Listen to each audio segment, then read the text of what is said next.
Para sa akin, mas magandang gamitin itong 9 bill natin. Ito naman, okay din naman. Pangmadalian lang po ito. Saka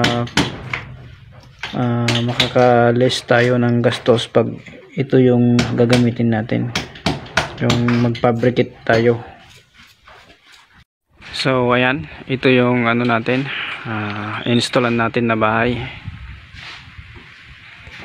Ayan, magba-box settings tayo. Box settings, lalaiman mo pa ng konti.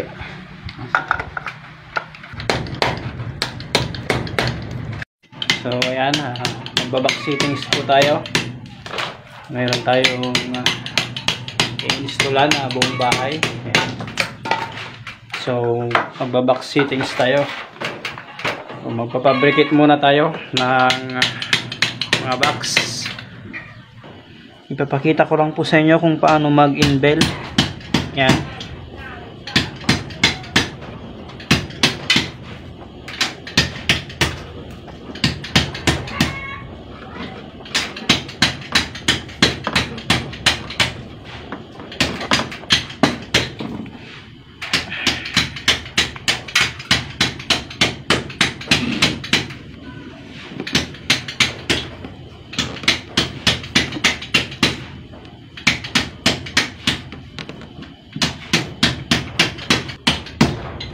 Bali, ganyan lang to. Ayan. Ito yung gagamitin natin. Gagamitin natin dito.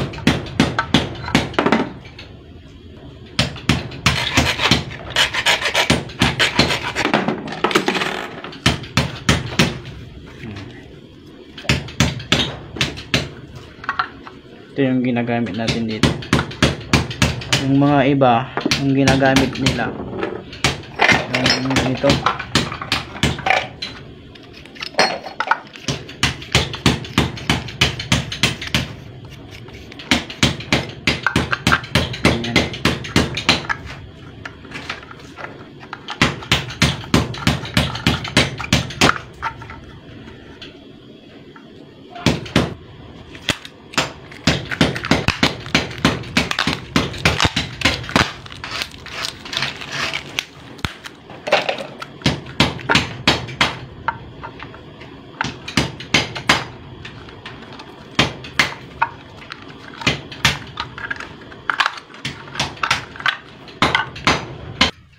So ganyan.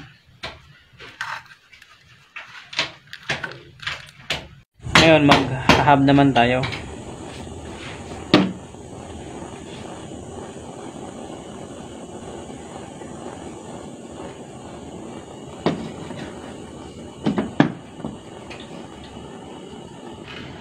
Titignan natin kung malambo na.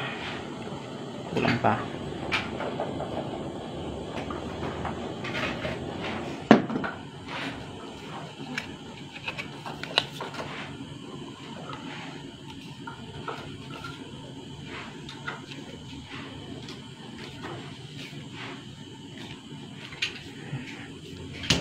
Balikan ini.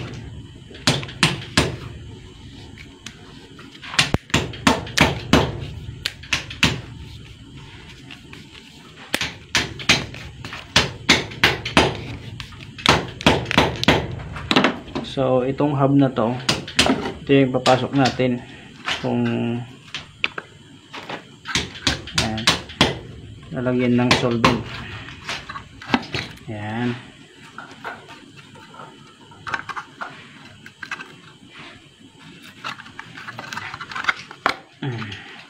Nilalagyan po ng solvent to.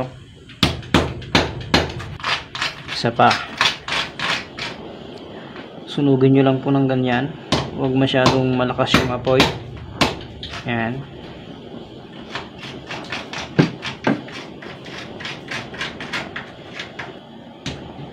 Dahan-dahan lang po na ganyan. Yan.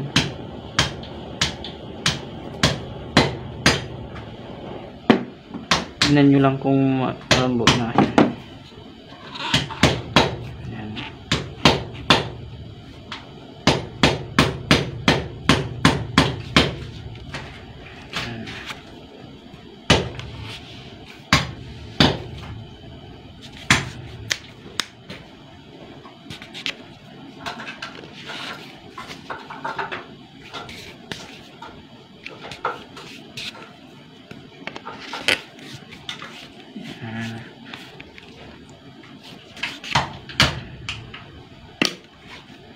Inbuild ulit tayo.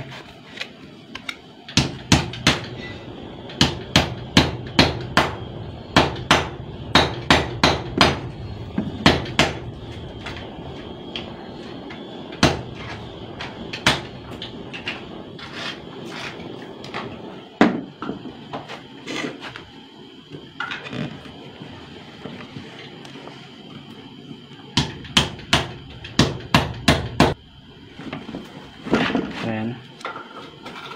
So, ganun lang po. Kasimple. Ayan. Mas maganda po na ganito ang gamitin. Mas makatipid kaysa sa yung ganito. So, kayo na lang po bahala kung anong mas maganda sa tingin nyo. Itong inbuild o bibili kayo ng ganito. Ayan. Sana nakatulong po sa inyo.